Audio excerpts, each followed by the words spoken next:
Good evening and welcome to The Playing Field, the only sports show in Oswego County where we debate the biggest issues in sports. I'm your host, Sebastian Edmond, and joining me tonight, as always, are Matt Stone and Mitch Lamb. First things first, gentlemen. Sunday Night Football, Colts are up on the Broncos 33-14 in Peyton Manning's return to Indy. Pretty impressive by Andrew Luck, if I do say so myself. Obviously, all the pregame ceremonies with Peyton, but he's come out ready to roll. Nice job by Peyton. Nice job by Luck. I do believe I said last week that the Colts made the right decision in getting Luck. Broncos will be right there at the end of the playoffs. So we'll see. Prove me correct. In any case, there's still some game left. We'll see how that result turns out. But gentlemen, the AFC East has turned into quite a battle with many storylines surrounding the four teams. These division rivals squared off today with the Bills just squeaking by the Dolphins 23-21. The Jets also pulled out a close victory over the Patriots 30-27 in a game featuring Rob Gronkowski's return and a controversial unsportsmanlike conduct call. The Pats have a one-game lead over the Jets right now. The Bills and the Finns aren't far behind. Matt, I throw it to you. Is the AFC East open for the taking? The AFC itself is open for the taking. Now, the AFC East is not open for the taking. The Patriots still are in complete control of this division, Mitch. I know the Jets won today. Big win for them. Puts them right in the wild card hunt. However, New England is in complete control. They split with the Jets. New England still has to play the Dolphins a couple of times. But you know what? I find it hard to believe that this team will not win the division. They are in good shape. They have Brady. You know what? They put up 27 points today. You know, that is not bad. You do not expect your defense to go 30. They gave up 30, though. Which They're you don't expect that to happen. To leave, and they've lost Vince Wilfork and Gerard Mayo for the season. Tom Brady has never lost this division. This division is absolutely up for grabs. Look at it today. The Jets just gave every team in the AFC and the AFC East, especially still 5-2 and beat one of the best teams in the NFC, the New Orleans Saints. The Jets just gave everyone a blueprint on how to beat the Patriots. What team is going to win this division? I don't know. It's up for grabs. Miami, who lost to Buffalo today? Your Jets could win. Your Jets could win. Jets are not going to win the division, Mitch. The AFC East is absolutely the AFC East is absolutely up for grabs. Every team has at least one division win. With the exception of Miami, that's only because today was their first division game. Buffalo. Yeah, they did. With Thad Lewis. Did you watch the game? But you know what? He played extraordinarily well. Hey, what is Tom Brady going to do them if Thad Lewis played extraordinarily well? Is Tom Brady going to be able to stand up against that pass rush? Just came back today. Is Tom Brady going to be able to stand up against their pass rush? The offensive line gave Brady ample amount of time today.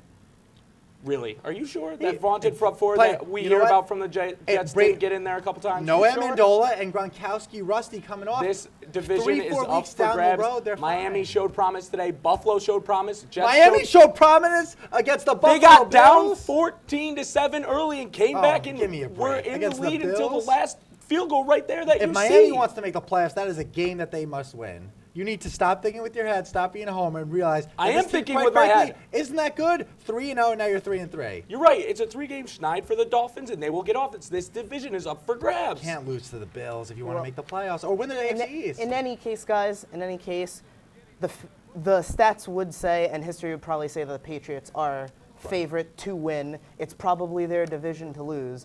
But that's not the only crazy division we have in the NFL. Another usually crazy division is the NFC East, and it's slowly starting to take form. Today we had the Eagles facing off against the Cowboys, and the Eagles' offense was non-existent. They lost 17-3. Nick Foles got injured, and Matt Barkley, who's their third stringer, threw 3 picks in the game. The Redskins were able to beat the Bears in a shootout of a game and got their second win of the year, and the winless Giants are in the cellar of the division. But right now, the Cowboys have a 1-game lead. Will the Cowboys take that division, or is that one still up for grabs as well? Mitch knows that I picked the Cowboys to win this division on our pregame show on WMYO earlier in the season. You did. And I got to stick by that. I think Romo's going to win this division. The Giants, obviously, are out of it.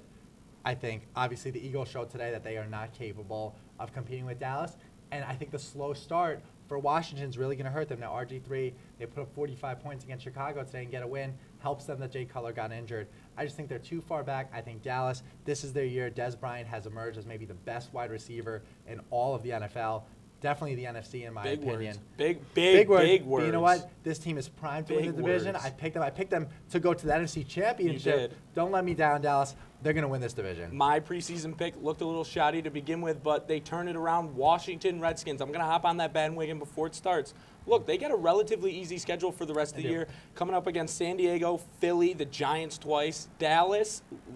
Even the Giants, that's still NFC East. Still a tough game. Still tough. It is still they a tough already game. lost a game to Dallas, so they're in trouble right there. Yeah, but Washington's offense is back to what it was last year. RG3 is finally healthy. He trusts his knee. You saw the read option being played more. That's a threat that not a lot of teams present and not a lot of teams can stop. The read option will come back and strike now Denver teams down. Or Dallas improved to 4-3 today. And Dallas has a rough schedule going forward too. If it wasn't for a Herculean effort by Peyton Manning, Dallas wins that game against Denver.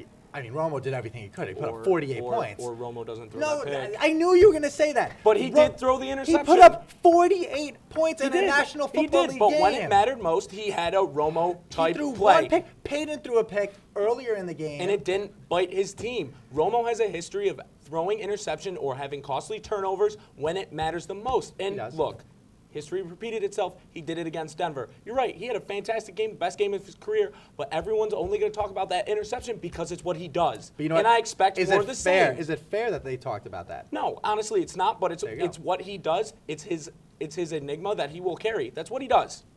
So he's going to do it again. I guarantee it. Will Washington win the division, yes or no? Washington wins this division. No, I like Dallas. That read option is that read option, man. You know what? Cowboys already got a division win on them. So they're in prime position. Okay, They beat Washington. Washington's got to beat them again. Mm-hmm. That means you got to book that down. Now the game is in Washington, so I think they'll have a better chance. Yeah, but look at Dallas' schedule coming up: Detroit, New Orleans, Detroit, who lost Chicago, Green Bay, Philly again. NFC's tough. NFC's tough. It is. Washington wins this division. I disagree. Well, this division has options. This division is up for the air. Wide It's open. up in the air to be grabbed by Washington's any gonna get one it. of these three teams that have wins right now. We'll be back after a quick break talking about some college football. You're watching The Playing Field.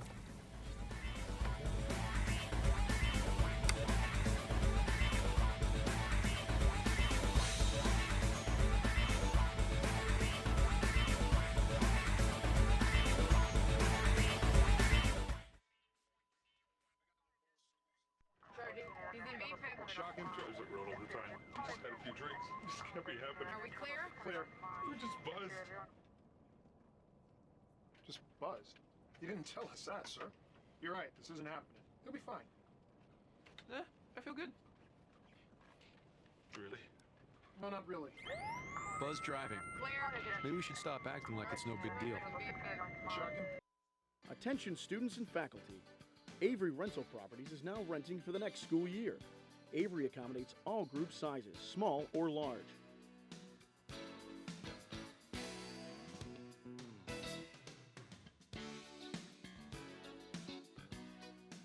Avery Rental Properties. Make our house your home. 24-hour maintenance, garbage removal, snow removal, and off-street parking. Avery Rental Properties. 315-343-5005. The 2013 Louis B. O'Donnell Media Summit. Moderated by ESPN sports broadcaster and class of '87 Steve Levy. Coming to Waterman Theater November 6th. Stay connected by visiting MediaSummit.org for updates.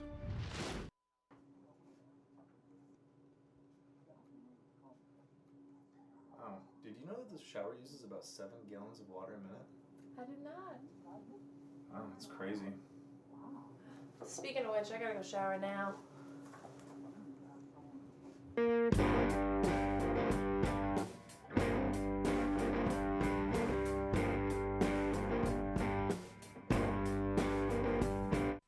The forest is precious. One careless act caused by people, and its beauty could be gone for a lifetime. Protect our friends in the forest. Only you can prevent wildfires.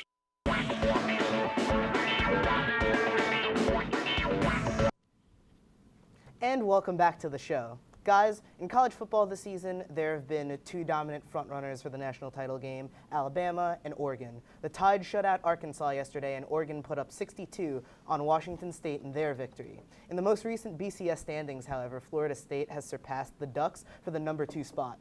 It's widely accepted that Alabama is the best team in the nation, but did Oregon get robbed for that number 2 spot? I'm going to let Mitch start this one. Oregon absolutely got robbed for this number 2 spot. Look, Oregon has never put up less than 45 points this year. Not only are they putting up points, they're holding teams to less than 27 every game. They're going to win all those games, and they're dominating their opponents. Oregon got robbed. Florida State, they had a couple good games, you're right. Clemson's a huge win, but Oregon just ran over Washington. They've got Stanford coming up in UCLA. If they dominate those games, which they will, they are definitely, clearly the number 2 team, if not the number 1 team. All right, here's why Florida State, deservingly so, is the number 2 team. They have the 10th hardest strength of schedule, while Oregon has 36th. And Jameis Winston, there's something about that dynamite, that dynamic player that he is, kind of like how Johnny Manziel is, and people are going to gravitate that. People are going to be attractive. And when you blow out Clemson on an 8 o'clock game on ABC, primetime college football, and you put up 51 points, and you win. And not only did they did that, when they played Maryland, the 25th team in the country, they beat them 63-0. Now listen, if Oregon goes ahead and they knock off UCLA and they knock off Stanford, then we can have a conversation. But after last night, the dominance that Florida State had, you can't tell me that they're not number 2. They've put it up for 2 games. They've put it up for 2 games. They've handled everyone else. Okay, they've handled who? Boston College? Who has Oregon handled? Tennessee, who just ran over Georgia. But Tennessee has had some bad losses. A ranked Washington team. Wazoo's a perennial power. They brought in a new coach this year from Texas Tech. You'll have that program up and running. How are they 10th ranked strength of schedule? Bethune-Cookman University? Come on now. But at the beginning of the season. And Marcus Mariota isn't a dynamic player that people gravitate to? No, but he's not famous Jameis. Has he thrown an interception Let me get this. year? Who has he a better thrown an interception this year? Who has a better chance to knock off Bama? Oregon or Florida State? Oregon. I just think you don't think Oregon's Oregon's defense offense is too weak? No, because they can outscore them. Okay, we've had this a couple years ago when we had Cam Newton and Auburn against Oregon in the national championship, and we saw this is a different Oregon team. Put up 19. This is a different team. They have more weapons. They have more weapons. I don't know about that. Dat in the punt, D'Anthony Thomas, just in case you didn't know. Yeah, I know. D'Anthony Thomas, punt return, kick return, wide receiver, running back, corner if you really want to. He can go anywhere. Marcus Mariota hasn't thrown an interception yet this year. No, I know. 0. But here's the thing. We saw this game last night. Florida State, this was an absolute, from start to finish, domination. And Mitch, on the road. Hold on. One game. Mitch, on the road against the 3rd-ranked team in the country. They handle them. Didn't Oregon just do this a couple weeks ago at Washington? Washington, who's number 15 in the Pac-12. They're number 15th in the nation. Right, but I was saying they play in the Pac-12. And you brought up a big game against number 25 now, not ranked. No, but they beat Maryland. Mitch, did you watch on Saturday night? 51 points against the number 3 team in the country. In one game. If he does it against Miami, maybe I'll give them some credibility. Maybe. So you're saying Miami's better than Clemson? Right now, yeah. Because of what happened. Miami has no losses. In any case, Miami guys, has 0 losses. we can agree that both of these teams are going in the right direction. We'll probably have to wait for one of them to stumble to see if a number 2 can fully be defined. But talking about right direction and wrong direction, somebody that's probably going in the wrong direction is Johnny Manziel. He had a 4-touchdown effort against Auburn, but it wasn't enough to prevent then 7th-ranked Texas A&M from getting upset by them. And at home, nonetheless, in College Station. And with that loss, A&M drops 3 spots in the BCS rankings to number 10. His draft stock was predicted by ESPN to be in the late 1st round. His team has 2 losses this year, and he is well known for having a lot of drama off the field. What does this most recent game do to Manziel's draft stock? I will start with Matt. Mitch, I think we kind of know already what Johnny Manziel is. He is a quarterback that's going to be picked in the late 1st, possibly 2nd round. And here's why. Listen, obviously last year, the Heisman Trophy, he was dominant. Only 1 loss, played great in the Cotton Bowl. And this year, the 2 losses that Texas A&M has, 40 and 42 points respectively. Johnny Football's defense gives up on him. I mean, listen, there is no one. You see right here. I mean, the dynamic plays that this guy can make is ridiculous. Look at this. Kill him. Ooh, kill him, Terrio. Johnny Manziel. I mean, come on. This was the play that he actually got injured on, but still able to duke it out. And this is what I like. He got injured and he came back. He showed that toughness. He showed that will to win. And come on, what were you expecting him to do? With a minute left, drive the team with no timeouts. You put up 40 points in a college football game, your team should win. Okay, the question was about his draft stock, not his defense. I think his draft stock is fine. He's having a better year than he had last year. Statistically.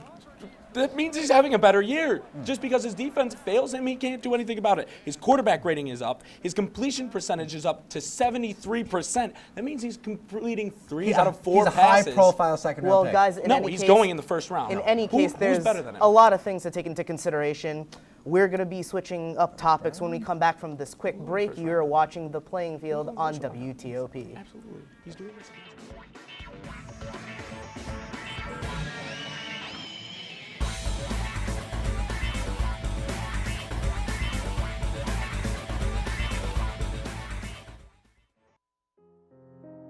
Everyone has friends. There's online friends, friends to go out with on a Saturday night, friends to hang out with and do nothing, friends who show up on moving day. And then there are the friends who'll be there if someone is dealing with a mental illness. Are you one of those friends? The 2013 Louis B. O'Donnell Media Summit. Moderated by ESPN sports broadcaster and class of '87 Steve Levy. Coming to Waterman Theater November 6th.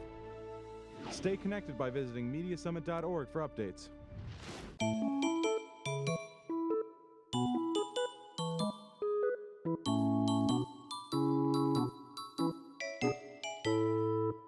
Hi, I'm CNN's Rob Marciano, and you're watching WTOP 10, your television station. I'm lucky. Let me help you with that. I get to do something I love. It has nothing to do with touchdowns or titles. Everybody bring it in.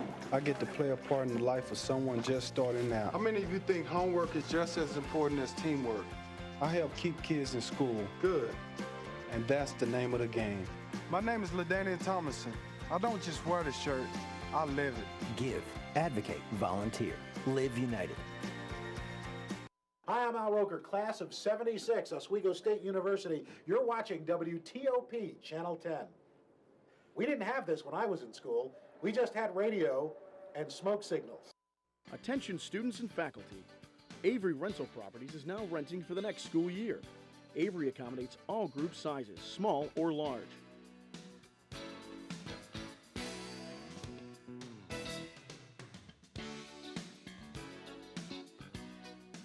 Avery Rental Properties. Make our house your home. 24-hour maintenance, garbage removal, snow removal, and off-street parking. Avery Rental Properties. 315-343-5005.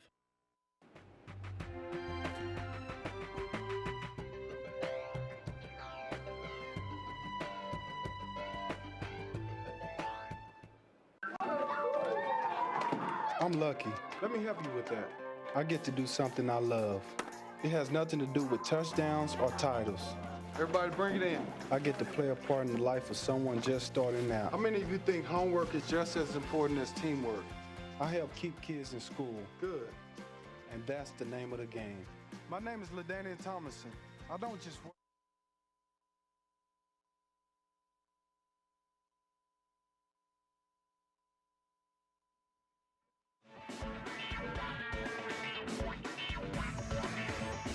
And welcome back to The Playing Field on WTOP. In 2004, the Boston Red Sox swept the St. Louis Cardinals in the World Series. This season, the Redbirds will look for revenge. By the numbers, the matchup looks even. Both teams had the same exact regular season record. Guys, it's not an easy one to predict, but who wins the pennant this year? Oh, you're letting me go first. Yeah, I'm you can surprised. take it. All right. You can Very take it. courteous. We did our predictions on WMYO We did. this morning. We did. Because we don't go on until next Sunday. Correct. First game is this Wednesday. Awesome. And I have the Boston Red Sox winning the World Series in 7 games. I think Leicester against the Cardinals lefties, Cardinals hitting under 200 against lefties in the postseason, that's going to be a factor. I think they kind of just have this team of destiny feel right now, and to me, that's going to be too much. They do. You know what? They have a team of destiny The feel? 2 dramatic grand slams, Ortiz and Victorino in Game 6. The Cardinals don't? No, you know what? There's something about this Boston team that has it. I know we see your Cardinals right here. I just think Boston's going to be too much. I like them. I think Ortiz has been here before. Dustin Pedroia has been here before. And that's why the Red Sox are going to win it in 7. That's a nice pick. I like your pick. Obviously, got a 50-50 chance of winning it. I'm going to take the Cardinals in 6. and it's all about the pitching. Adam Wainwright, been absolutely spot on. And do you know what month we're in? Walktober, not October, Walktober. Michael Wacha, his ERA is the same number of World Series that the Cubs have since 1904. Here's my thing, though. Lester and Buchholz, and 1-2 for Boston. Against Wainwright and Walktober, 1-2. Cardinals are going to steal one of those games. Joe Kelly and Lance Lynn in Game 3 and 4 will be the Cardinals' death. That's what's going to kill them. And Jake Peavy won't? No. Jake Peavy got absolutely rocked by the Detroit Tigers. Boston hasn't announced their Game 4 starter yet, so we'll see what happens there.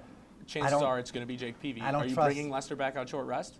You might have to. If that's what you got to do, you got to do. And but I short don't rest trust again for a potential Game 7, like Lynn you and say? Kelly are pitchers that can either pitch great And or they're they going can to get pitch beat. great. We'll see. They'll be at home, so they have a slight advantage there, but we'll see. I like Boston. Yadier Molina also hitting very well. Got out of his slump with his brother Ben's help. Saltalamacchia had a walk-off for Boston. So. Senor Octubre for the Cardinals. Carlos Beltran, he's absolutely on fire. 18 RBIs. I believe that's the most in postseason history.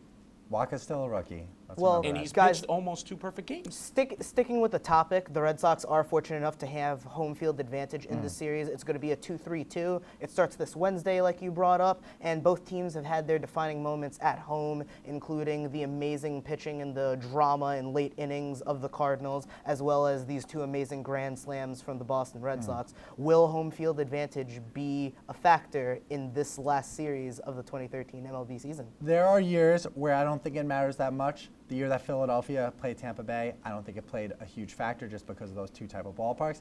However, in this series, for both teams, I think this plays a huge factor, especially having Game 6 and 7 in Fenway. That is huge if you are a Red Sox fan. I mean, you saw that crowd. We saw it right here. This was the clinching game. I mean, unbelievable job by Boston. Victorino, when he hit that grand slam, Boston was going nuts. They still riding that Boston strong, obviously the post-Boston Marathon. Emotions with Boston, and right here, I mean, this is when the crowd went nuts. I'm a Yankee fan, but Victorino hitting this grand slam, I mean, you almost had goosebumps because this was such a historic home run for Big Papi to do what he did, and then Victorino to do that. And this guy at the end is going to be the factor. Koji Uehara, I know Cardinals with Rosenthal. Uehara, unhittable right now. Unhittable right now. Rosenthal's blown a save in the playoffs. He's been unhittable just as well. And I think it does play an advantage. You look at St. Louis, played 6 games in the playoffs at home. How many have they lost? Only 1. That's huge. Boston's dropped 2 at home, so they're successful. And on the road, Wacha has pitched a near no-no. A near no-hitter. We'll see. What do you mean we'll see? I'll give you the start in the D block. How's that sound? All right. Well, it should be a very entertaining series. It probably will go into those extra games. We'll have to watch and find out what happens. We're going to take one more commercial break, and when we come back, we're going to wrap this up with some good info. I'm Sebastian Edmond. You're watching The Playing Field.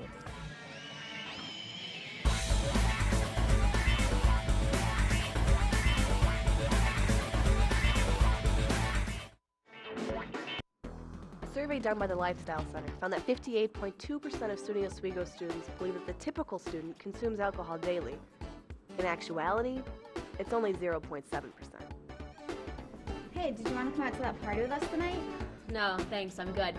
What about late night? Yeah, let's go. Great. Overcoming misconceptions. Now that's style. This message was brought to you by the Lifestyle Center. For more information, visit oswego.edu/lifestyles. Welcome to A Moment in the Wild, brought to you by the Rocky Mountain Elk Foundation. This bull elk and his cows now share the woods in a good many areas with a species that was almost designated as the national symbol of our country, the wild turkey. Because the young turkeys are a prey species for several predators, including the lynx, they've developed the ability to fly within the first 2 to 3 weeks of life. Remember, however, that it's habitat that's the key to keeping our rich and varied wildlife.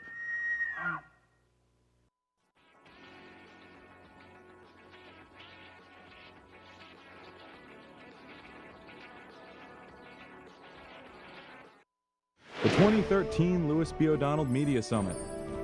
Moderated by ESPN sports broadcaster and Class of '87 Steve Levy. Coming to Waterman Theater November 6th. Stay connected by visiting MediaSummit.org for updates.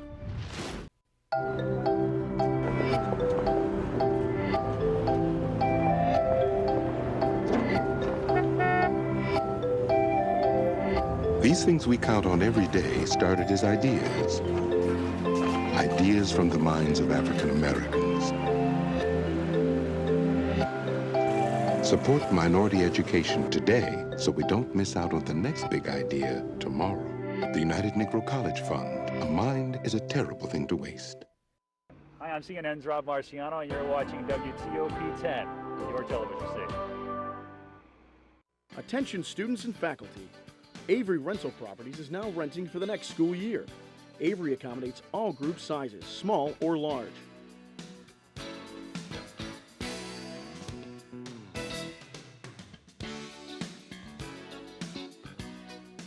Avery Rental Properties. Make our house your home. 24-hour maintenance, garbage removal, snow removal, and off-street parking. Avery Rental Properties. 315-343-5005. My first week home was great. We had a party. 2 o'clock in the morning, they were waiting for me.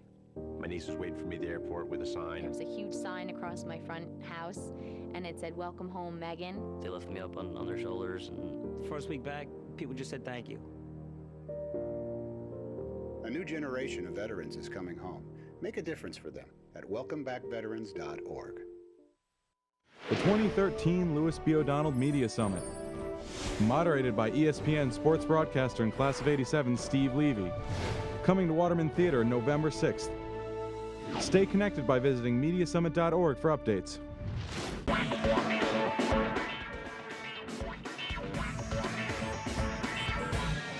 So guys, year after year, this NHL team disappoints. Yes, I'm talking about you, San Jose. So do the Sharks finally get their act together and make a run at the Cup? Absolutely. They got 15 points through 8 games. That's one short of the most points they can have. They have a goal differential of 23, and they have scored more goals than the New Jersey Devils, the New York Rangers, and the Philadelphia Flyers combined. They absolutely make the Stanley Cup final.